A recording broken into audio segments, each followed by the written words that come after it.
Van ने अपने नगर में टिंडोरा पिटवाया, न यष्टव्यम न दातव्यम न होतव्यम द्विजाकृचित, कोई भी मेरे राज्य में पूजा पाठ दान धर्म नहीं करेगा।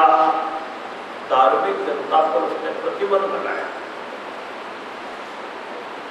ऋषियों ने देखा ये कैसा राजा है, चलो एक बार राजा को समझा दे, मान जाए तो ठीक, नहीं तो दंड तो देना ही है। आज ऋषि लोग इकट्ठे होकर के राजमहल में आकर के वैन को समझा रहे हैं, राजन धर्म विरुद्ध ये क्या बातें हो रही है, धर्म से ही राज्य मिलता है, धर्म से ही मनुष्य को स्वर्ग की प्राप्ति होती है। इस लोक में सुख देने वाला है तो धर्म है, और परलोक में यदि कोई साथ देने वाला है तो वो भी एक धर्म है। धर्म के सिवाय ऐसी क्या वस्तु है जो परलोक में काम आती हो। धर्म विरुद्ध आपको ऐसी बातें नहीं करनी चाहिए। और वो वैन गुस्से में आकर के बोला, कौन मेरे सिवाय पूजा के योग्य कौन है, मैं राजा हूं, मेरी पूजा करो। ऋषि लोगों ने सोचा ऐसा व्यक्ति यदि जीवित रह गया जगत का एक। ऋषि लोगों ने ये हुंकार की, वैन सिंहासन से नीचे गिर पड़ा, सिंहासन के नीचे दबकर मर गया। चारों तरफ हाहाकार मच गया। ऋषि लोग अपने अपने आश्रम में आ गए। अब सुनीता वैन के शव को तेल की कड़ाई में रख करके उसकी रक्षा करती रही। एक दिन क्या हुआ, ऋषि लोग सरस्वती नदी के किनारे बैठे पूजा पाठ हवन कर रहे हैं। चारों तरफ नाना उत्पात देखने लगे। चोर प्रजा का धन धान्य लूट रहे हैं, लोग आपस में एक दूसरे को मारने लगे हैं। चोरों का, लुटेरों का, हत्यारों का उपद्रव दिनों दिन बढ़ने लगा। आज ऋषि लोग इकट्ठे हुए राजमहल में आए अराजकता की निवृत्ति के लिए। वैन की दक्षिण गुरु का मंथन किया तो एक छोटा सा पुरुष गोना प्रकट हुआ जो बड़ा ही काला, बड़ा ही गुरु। ऋषि लोगों को हाथ जोड़ करके बोला, ऋषि लोगों क्या आज्ञा है। ऋषि लोग बोले, निषेध, बैठ जा। तो वह निषाद हो गया। उसके वंशज निषाद कहलाते हैं जो जंगलों में, पहाड़ों में रहने लगे। अब ऋषि लोगों ने वैन की गुरु का मंथन किया तो उसके शरीर से पाप रूपी नास्तिक अंश निकला। ऋषि लोगों ने उसको शुद्ध कर दिया। संसार में जो भी नास्तिक लोग देखे जाते हैं ये सब वैन की संतान। फिर वैन की भुजा का मंथन हुआ। अर्ची सहित महाराज पृथु का जन्म हुआ। ऋषि लोगों ने पृथु का राज्याभिषेक कर दिया। आज इस मौके पर कुबेर ने राजा पृथु को सोने का सिंहासन दिया, वरुण जी ने छत्र दिया, वायु ने 2 चमर दिए, विष्णु जी ने चक्र, लक्ष्मी ने संपत्ति दी, ऋषियों ने आशीर्वाद दिया। जब बंदीजन स्तुति करने के लिए तैयार हुए, पृथु बोले, अभी तो हमारा कोई भी गुण संसार में प्रकट नहीं है। भावी गुणों के ऊपर स्तुति मजाक होती है, भगवान के रहते साधारण व्यक्ति की स्तुति करना ठीक नहीं। ऋषि लोग बोले, महाराज आपके गुण संसार में पहले से ही प्रकट है, हमारी स्तुति व्यर्थ नहीं करेगी। आप पृथ्वी के आदि राजा कहलाएंगे, पृथ्वी को समतल करेंगे, आपसे प्रभावित सभी राजा आपको कर देंगे। आप पृथ्वी रूपी गौ से सभी पदार्थों का दोहन करेंगे, सरस्वती नदी के किनारे 100 अश्वमेध यज्ञ करेंगे। अंतिम अश्वमेध यज्ञ में इंद्र आपका घोड़ा चुरा करके ले जाएगा। आप अपने राजमहल में संत कुमारों के दर्शन करेंगे। आपका अंतिम चरित्र बड़ा शिक्षाप्रद होगा। सुर असुर सभी आपके प्रभाव का गान करेंगे। आप पृथ्वी के आदि राजा कहलाएंगे। पृथु ने बंदीजनों को अविष्ट वस्तुएं दी, सबका दान मान से सत्कार किया। विदुर जी ने पूछा, कस्मात् दधार गोरूपम दरिद्री बहुरूपिणी। पृथ्वी ने गौ का रूप क्यों धारण किया? महाराज पृथु ने उसे क्यों दुआ? दोहन के समय बछड़ा कौन था? पात्र का क्या था? पृथु के यज्ञ घोड़े का इंद्र ने अपहरण क्यों किया?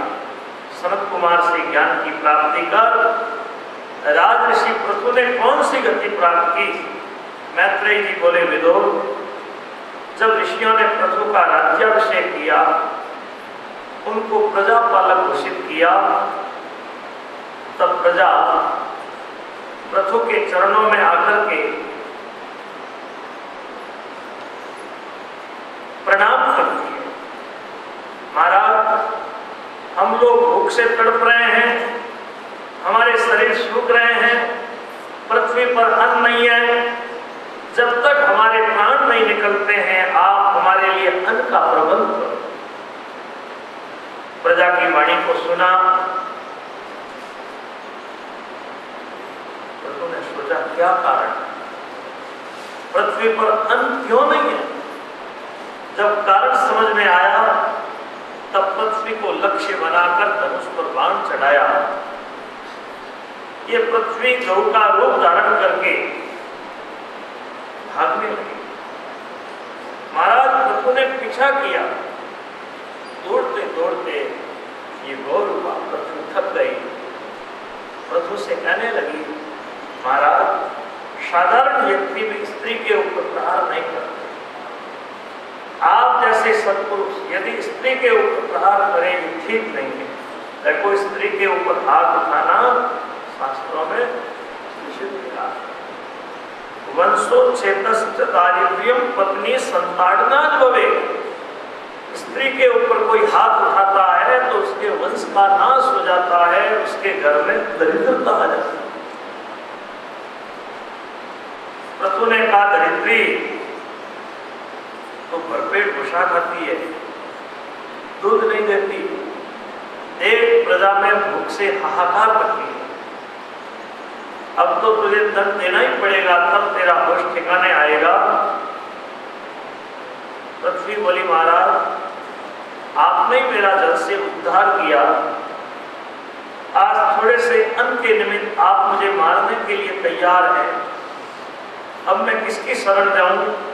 मैं अपनी रक्षा के लिए आपसे प्रार्थना कर रही हूं। आपके पिता वैद्य ने नास्तिकता के कारण यज्ञ योग बंद कर दिए, इसमें मेरा क्या दोष?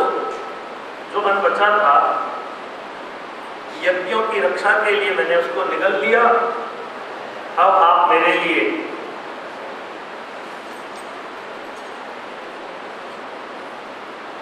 बछड़ा, दोहन पात्र और दोग्धा की व्यवस्था करें, आपको सुस्वादु पुष्टिकार अन्न मिलेगा। आप मेरे ऊपर ऐसी संपन्नता भी ला दें कि वर्षा का जल सब जगह ठीक से पहुंच सके। पृथ्वी की ऐसी मधुर वाणी को सुना, महाराज पृथु ने स्वयं मनु को बछड़ा बनाया, अपने हस्त रूपी पात्र में पृथ्वी से सभी धान्य आदि पदार्थ हुए। उसके बाद गौ रूपी पृथ्वी से सभी ने अपनी अपनी जाति में मुखिया को बछड़ा बना करके अभिष्ट वस्तु में दूर ली। महाराज पृथु ने पृथ्वी को बेटी की तरह माना। अब लोगों के रहने के लिए पूर्व गांव नगरों की सुंदर रचना की, प्रजा निर्भय होकर के रहने लगी। इसके बाद पृथु ने ब्रह्मावर्त में पूर्व वाहिनी सरस्वती नदी के किनारे 100 अश्वमेध यज्ञ करने का विचार किया। 99 यज्ञ निर्विघ्न पूरे। 100वां यज्ञ शुरू हुआ, इंद्र को शायद नहीं हुआ। 100 अश्वमेध यज्ञ करने पर इंद्रासन की प्राप्ति होती है, तब पहले वाला इंद्र घबरा जाता है, कहीं मेरा पद छीन लेगा, तो वो विघ्न करता। जब यज्ञ शुरू हुआ तो इंद्र ने अंधकार फैलाया, छुप करके उसने यज्ञ घोड़े को चुरा लिया। अत्रि ने उसको देख लिया। अत्रि बोले, देखो पृथु तुम्हारा घोड़ा चुरा करके ले जा रहा है। पृथु पुत्र ने पीछा किया, देखा कि अरे ये तो कोई धर्मात्मा है। अत्रि बोले, धर्मात्मा नहीं, नीच इंद्र है।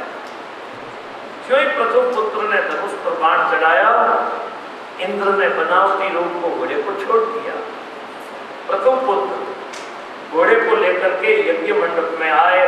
आज उन्होंने इंद्र को जीता तो ऋषियों ने उसका नाम विदितासुर रख दिया। अब दोबारा यज्ञ शुरू हुआ। घोड़ा सोने की जंजीर से खंभे से बंधा हुआ खड़ा। इंद्र ने आकर के घोर अंधकार फैलाया, जंजीर से घोड़े को चुरा करके ले गया। अत्रि ने फिर उसको देखा, प्रथुपुत्र से बोले देखो तुम्हारा घोड़ा चुरा करके ले जा रहा है। अब प्रथुपुत्र ने पीछा किया, देखा अरे ये तो जटा रखा हुआ भगवे कपड़े कोई धर्मात्मा महात्मा है। अत्रि बोले महात्मा नहीं नीच इंद्र है। जो ही धनुष पर बाण चढ़ाया तो इंद्र ने बनावटी रूप को घोड़े को छोड़ दिया। प्रथुपुत्र घोड़े को लेकर के यज्ञ मंडप में आए। देखो जिस रूप को इंद्र ने त्यागा था उसी रूप को वाम मार्गी कापालिक लोगों ने जीविका के लिए ग्रहण कर लिया, जिसके कारण संसार में खूब पाखंड फैला। अब दुनिया से ठगाई करनी होती है, लोग साधु के कपड़े पहन लेते हैं। साधु के कपड़ों में आराम से ठगाई हो जाती है। इसीलिए कहा है भाई अनजान व्यक्ति का कभी भी विश्वास मत करो। साधु के कपड़े में कोई व्यक्ति ऐसे वैसे काम करता है तो पूरा साधु समाज बदनाम होता है कि देखो साधु ऐसे होते। अब बताओ संतों के कैसे कैसे लक्षण शास्त्रों में बताए, कैसे कैसे आगे संत हो गए, उनकी तरफ हमारी दृष्टि नहीं जाती। ऐसे वैसे कोई इस रूप में काम कर लेते हैं तो उनको देख करके हम साधु समाज को बदनाम करते हैं। इसलिए हर एक व्यक्ति का विश्वास नहीं करना चाहिए। ये पाखंड इंद्र ने फैलाया। महाराज प्रथु बड़े क्रोधित हुए, वे इंद्र को मारने के लिए तैयार हुए। तो ब्राह्मण बोले ना महाराज प्रथु आप यज्ञ में बैठे हैं, आपको गुस्सा नहीं करना चाहिए। हम इंद्र का अभी अग्नि में हवन कर देते हैं। अब ब्राह्मण स्तुवा लेकर जो ही आहुति देने के लिए तैयार हुए, ब्रह्मा ने प्रथु को रोक दिया। महाराज आप क्रोध नहीं करें, एक यज्ञ कमी से आप तो मोक्ष धर्म को जानते हैं। देखो आपका घोड़ा चुराने वाला इंद्र आपसे लज्जित है। अब संसार में जो पाखंड फैला है इसका आप अंत करें। प्रथु ने इंद्र के साथ संधि कर यज्ञानुष्ठान किया। देवता ऋषि महर्षि सबका आशीर्वाद दिया, सबका दान मान से पूजन किया। मैत्रेय जी विदुर जी को कह रहे हैं कि इंद्र के साथ भगवान विष्णु यज्ञशाला में आए। जब प्रथु देखते हैं कि इंद्र चरण स्पर्श करने के लिए आगे बढ़े, भगवान कह रहे हैं प्रथु देखो इंद्र तुमसे क्षमा मांग रहे हैं। तो प्रथु ने इंद्र को उठा करके हृदय से लगा दिया, द्वेष भावना को त्याग दिया। देखो सत्संग करने का यही फल होता है ना। यदि कोई सत्संग करने वाला व्यक्ति किसी भी प्राणी से द्रोह करे, झगड़ा करे, तो फिर सत्संग करने का फल क्या हुआ? विद्वान या पंडित के 8 गुण बताए जाते हैं। कपट नहीं करना, किसी की निंदा नहीं करना, निष्ठुर वचन नहीं बोलना, कोई अप्रिय बात कहता है तो उसको सहन करो, चुप कबीरा बोले मत, पर्दा किसी का खोले मत, पर्दे पर्दे अंतर है, कहीं हीरा कहीं पत्थर है। शास्त्रों का ज्ञान है तो चुप रहो, अहंकार नहीं करना, दूसरों के दोषों को छिपाना, दूसरों के गुणों को प्रकट करना। अब इंद्र